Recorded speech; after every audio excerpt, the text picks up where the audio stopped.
ओम नमः शिवाय। शिव जी सदा सहाय। ओम नमः शिवाय। गुरु जी सदा सहाय। जय गुरु जी। शुक्राना गुरु जी। अनंतम शुक्राना गुरु जी महाराज।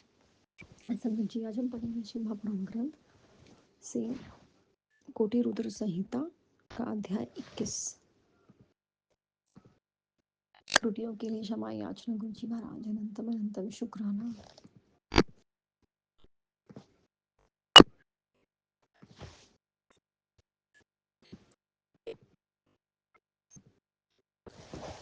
सूतवाच शिवो यापि च गणे सार्धं जगाम हितकाम्यहं स्वभक्तिनिकटं गुप्तस्थात्रो रक्षात्मतरात् एतस्मन्नन्तरे तत्र कामरूपणेश्वरस्य ध्यानमरबद्धं पार्थिवस्य पुरास्ततः एकचित्रं गत्वा च राक्षसाय निवेदितं राजा कथरीरोक्तं तदाथ हाभिचारिकं सूतुवाच राक्षसः च स च तत् श्रुत्वा कुतुरस्थानेन छित्त्वा गृहीत्वा करवालं च जगाम नृपति प्रति तत् दृष्टा राक्षसस्तत्र पार्थिवादि स्थित च तदरार्थ तत्स्वरूपं च दृष्ट्वा चिकीकरोत्तते एतेन बलादेयं हानिसोपकरं नृपं वचयार्थी महाकुतो राक्षसकाप्रहं च नृपं भीमुवाच ये पार्थिव दुष्टात्मने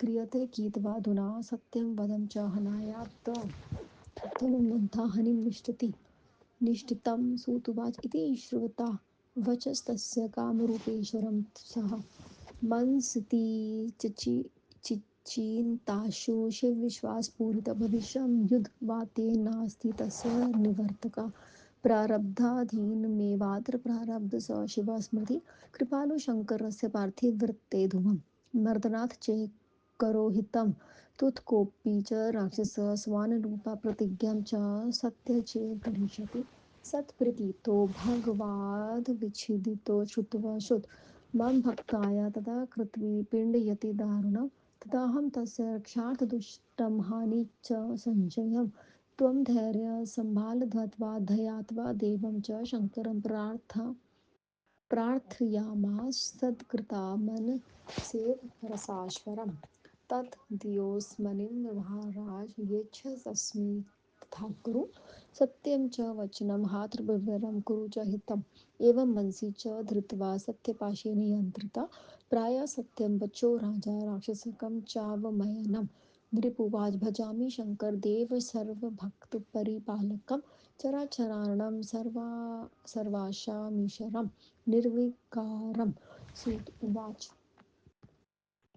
इति तस्य वचः श्रुत्वा कामरूपेश्वरः सः क्रोधेन प्रचलगत्रो भीमो वचनं ब्रवीत भीम उवाच शङ्करस्तो मया जातं किरीकरिष्यति वेमं यो मे पृथ्वकेन स्थातितं कित्रो यथा तद्बलं हि समाश्रयति विजेतु त्वं समीहसे त्रही त्वां जितं सर्वा नात्र कार्यविचारणा यानमव्या न दृष्टो हि शङ्करप्रतिपालकं तत्त्वानं स्वामिनं मत्वा सेवसे न याथा क्वचित् मायादुष्टे च तत्सर्वस्फुटं सया सर्वथा नृप तत् मा स्वं शिव यदस्य रूपं दूरदूरतं कुरु अन्यथा हि भयं ते दधि भविष्यति न संशयं स्वामिनस्ते करिं त्रिक्षणं दासस्य विक्रम सूतुवाच इति तद्वचनं श्रुत्वा कामरूपेश्वरो दृढशङ्करविश्वासो धृतं वाक्यमुवाच तं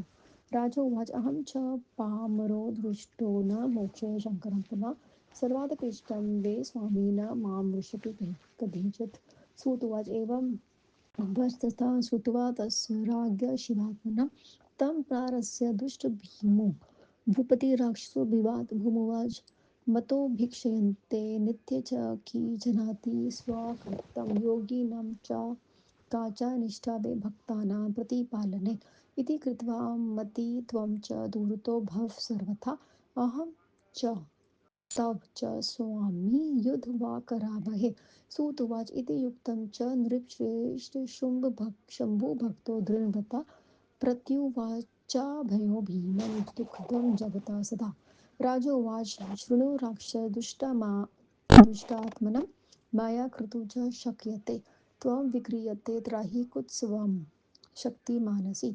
सूतुवाच इति युक्ता सैन्यमदाय राजनं परिभक्तस्य तां करालं करवालं च पार्थे प्राक्षिस्पता पश्यता स्वामिनो बलं बलं भक्तसुखावहम् इति उवाच विहरस्य राक्षसे च महाबला करवाल पार्थिव स याव स पृशति नो द्विजा तावश पार्थिवास्तमाद्विरं स्वित्वा स्वयंहरः पाशभीमेश्वरो च रक्षणार्थप्रकटो भवन् मम पूर्ववृत्तं होत भद्रो भक्तो मया सदा एतस्मांशे शीघ्रं बलं भक्तसुखावहम् इति युक्ता च पिनाकेन करवालो द्विजाकृतो पुनर्षेव त्रिशूलं स्वयं चिक्षेपे तेन राक्षसः त्रिशूल शातधा नीतमापि दुष्टस्य शम्भुना पुनः शक्ति यस्य निरीक्षितां तेन शम्भुपरिद्विजा शम्भुना सापि बाणे सर्वाधरक्षा च कृतधृतं पतिशतेन तत्सतेन च निक्षितो हि शिवपरि शिवेन च त्रिशूलेन ते शान्ति कृतं क्षणात् तत्शिवगणानां च रक्षाणां परस्परं युद्ध उद्मास्ति तदा घोरं पश्यत दुःखकावकं तत्क्षतं पृथ्वी सर्वा व्याकुला चाभवक्षणात् समुद्रेशति तदा सर्वे च भुक्षु संहिता देवशच्य ऋषियाय सर्वा भूविकृतम् अति उतु उच्चुपरिश्रमतेति दयार्थे पार्थिवशे नारदस्य समागत्य शङ्करं दुःखादाहकं प्रार्थमात्र तत्रेण सर्वनिर्जलितं मस्तकां नारदुवाच श्रमयातं नाप्तत्वां भीमकारं तृणे कुठारो वै हन्यता शीघ्रमेव हि इति सम्प्रार्थी शम्भुः सर्वान् रक्षणो गणास्तुः हरेण गर्वेण चत्रेण भस्मात् सत्कृतवस्ततः सर्वे ते राक्षसका भग्ना रक्ष शङ्करेण शरणं मुने भुववस्त्रु सर्वेषां देवानां प्रचयन्ता धृतं धवान् लक्तो व्रीहि यथा च वनमादहेत् तथा शिवेन कुद्रेण राक्षसानां बलं शृणात् भीमरस्य च की भस्मा च ज्ञातं केनचिदित्ता परिवारयुक्तो दुग्धो नाम च श्रुतोऽकचित् तच्छिवस्य कृपाशान्तिः प्राप्ता मुनीश्वरा देवाः सर्वाः च शक्राय स्वस्थानाय प्रपाखिलं जगत् क्रोधज्वाला महेशस्य निसंसारं वनाध्वजं राक्षाणां च तस्मदात् सर्वं व्याप्तं वनेऽखिलं तत् शोचोद्धृत्य जाता नानाकार्यकरास्तथा रूपान्तरं ततो नृपा देवदिवेशरुणोरपा भूतप्रेतपिशाचादि दुर्धरुतश्च ततो विजृेत तत्र कार्ये च यत्रैव ततो न भवति द्विजा ततदेव प्रार्थे विशम्भुमुनिनिष्ठ विशेषतः स्थात्वं स्वामिनः त्रिलोकानां सुखहिते अयं वै कुसितो देश अयोध्यालो दुःखदः भवन्त च तदा दृष्टा कल्याणं संविशति भीमशङ्करनामा त्वं भविता सर्वसाधकः एतलिङ्गं सदा पूज्यं सर्वापदीनिर्वारकं सूतुवाच इत्येव प्रार्थ्य शम्भो लोकानां हितकारकः तत्रैवास्थितं वा प्रीत्या स्वतंत्रो भक्तवत्सलः ओम नमः शिवाय शिवजी सदा सहाय ओम नमः शिवाय गुरुजी सदा सहाय जय गुरुजी शुक्राना गुरुजी अनंतम अनंतम शुक्राना गुरुजी महाराज त्रुटियों के लिए क्षमा याचना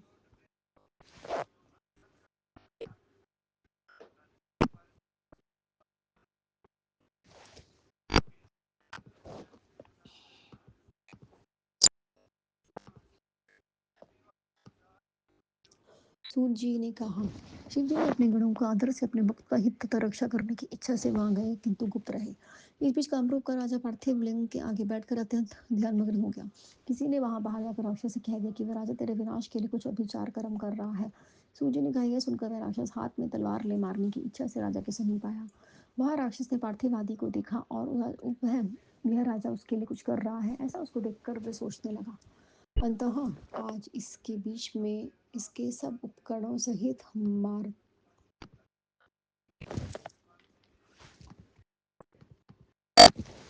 उपकरणों सहित मारता हूँ। ऐसा विचार कर महाकुपित हुआ राक्षस ने राजा से कहा, भीख ने कहा, अरे दुष्ट राजा, तू ये क्या कर रहा है?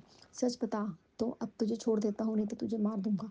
सूर्य ने कहा, उसके वचन को सुनकर वह कामरूप राजा शिव जी के विश्वास से भरा हुआ मन को सोचने लगा, भविष्य में जो होना है वो होना ही है, सब प्रारब्ध भाग्य के अधीन ही होता है। शिव जी को ही प्रारब्ध कहते हैं। मैं कृपाणु शिव इस पार्थिव में ही विद्यमान ही है, क्या वो मेरे लिए कुछ नहीं करेंगे? फिर ये राक्षस क्या है? वे शिव अपनी प्रतिज्ञा को सत्य करेंगे। वेद में भगवान शिव को सत्य प्रतिज्ञा कहा गया है। कोई कठोर पुरुष जब मेरा भक्त को कष्ट देता है तो मैं उसकी रक्षा के लिए निसंदेह दुष्ट को मारता हूँ। इस तरह धैर्य धारण करके मैं शिव जी का स्मरण करके उस राजा को भक्ति युक्त मन से शिव जी की प्रार्थना करी, हे भगवान, मैं आपका हूँ, जैसी इच्छा हो वैसा कीजिए, मैं सच कह रहा हूँ, मेरा हित कीजिए। सत्य स्वरूप पास से बंधे हुए राजा के मन में शिव जी का ध्यान कर राक्षस की चिंता न करके सत्य वचन कहे। राजा ने कहा, जो चर अचर सबके समय तथा सदा विकार रहित रहते हैं, वैसे वह उन अपने भक्त के रक्षक भगवान शिव का मैं भजन करता हूँ। सूर्य ने कहा।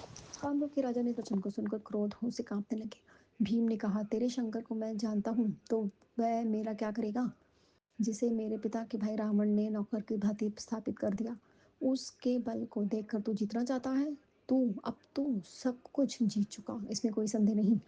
जब तक तेरे राक्षस शंकर रक्षक शंकर को मैंने नहीं देखा है, तब तक तू स्वामी को समझकर सेवन कर ले, उसके बाद नहीं। हे राजा, मेरे देखने पर सब स्पष्ट हो जाएगा, इसलिए तू शिव के रूप में को दूर कर दे, नहीं तो आज तुझे निसंदेह भय होगा। भयंकर पराक्रम वाला वह राजा ते मेरे स्वामी को बहुत बड़ी भेंट दूंगा। सूर्य ने कहा। इस प्रकार उनकी बातों को सुनकर कामरूप के राजा ने शिवजी पर दृढ़ विश्वास करके शीघ्र ही उनसे कहा। राजा ने कहा, मैं तो मनुष्य तथा दुष्ट हूँ, परंतु शिवजी की पूजा को नहीं छोड़ता। मेरे स्वामी सर्वश्रेष्ठ वह मुझे कभी नहीं छोड़ते। सूर्य ने कहा। उस भक्त के इस वचन को सुनकर भीम राक्षस को हंसकर उस राजा से कहा। भीम ने कहा, वह मदमत प्रतिदिन भीख मांगता है, वह अपने को भी नहीं जानता, भक्तों की रक्षा योगी कैसे कर सकते हैं? तू ऐसा सोचकर उसे दूर हो जा, मैं और तेरा स्वामी युद्ध करेंगे। सूर्य ने कहा। ऐसा कहकर वह कहने पर वह दृढ़वती भक्त राजा के निर्भय होकर संसार को दुख देने वाले भीम से कहा। राजा ने कहा, हे दुष्ट राक्षस, मैं ऐसी दुष्कर्मा नहीं कर सकता हूँ और तू कर सकता है, क्योंकि तू शक्ति वाला है। सूर्य ने कहा, ऐसा ऐसा कहकर सेना को साथ ले राजा को झिकड़ कर उसने भयंकर तलवार राजा के ऊपर फेंकी। राक्षसों के साथ आए हुए उस महाबली राक्षस ने कहा, आप तो अपने भक्तों को सुख देने वाले सबको स्वामी को बल को देखे ब्राह्मणों, जब तक उस तलवार ने राजा को स्पर्श ही नहीं किया तब तक राजा शिव प्रकट हो। देख, मैं भीम शंकर हूँ, मैं तेरी रक्षा के लिए प्रकट हुआ हूँ।